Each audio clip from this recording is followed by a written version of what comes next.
I'm Gary-Pandol, and I am running for United States Senate, and I'm deeply concerned over what I'm hearing in the media today.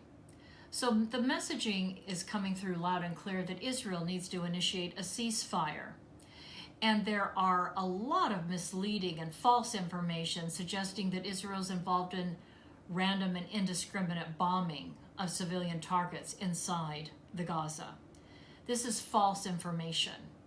So, ladies and gentlemen, as a Middle East specialist, I'm here to tell you that Israel is one of the very few nation states on planet Earth that goes to the trouble of making sure that the civilians in a given area where they're going to target have been warned in advance so they can leave the area.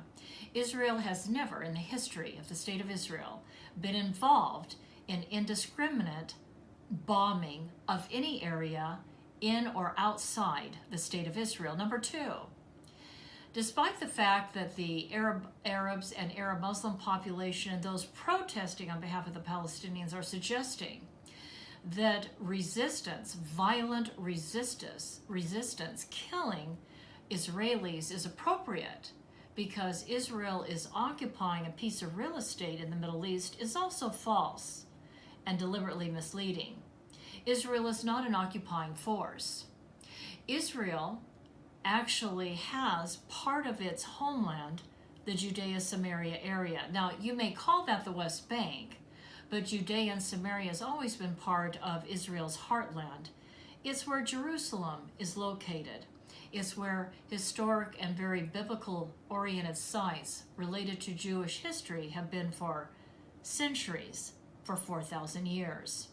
So to suggest that violent resistance, is acceptable because Israel is an occupying power is also false and misleading.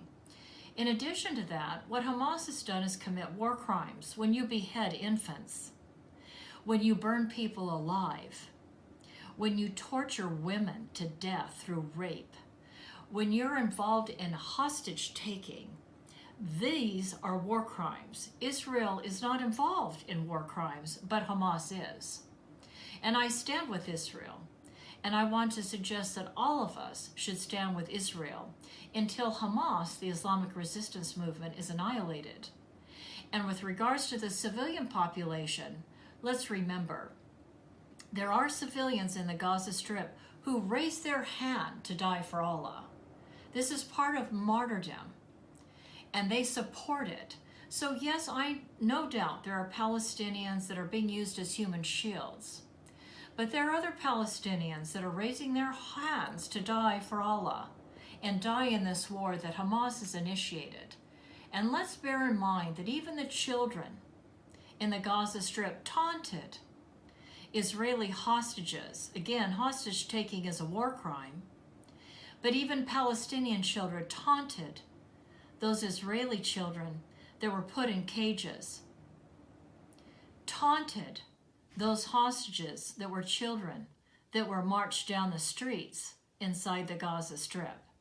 Institutionalized racism is part of life in the Gaza, from cradle to grave. So let's remember, Israel is also fighting an enemy of the United States of America, an Islamic terrorist group.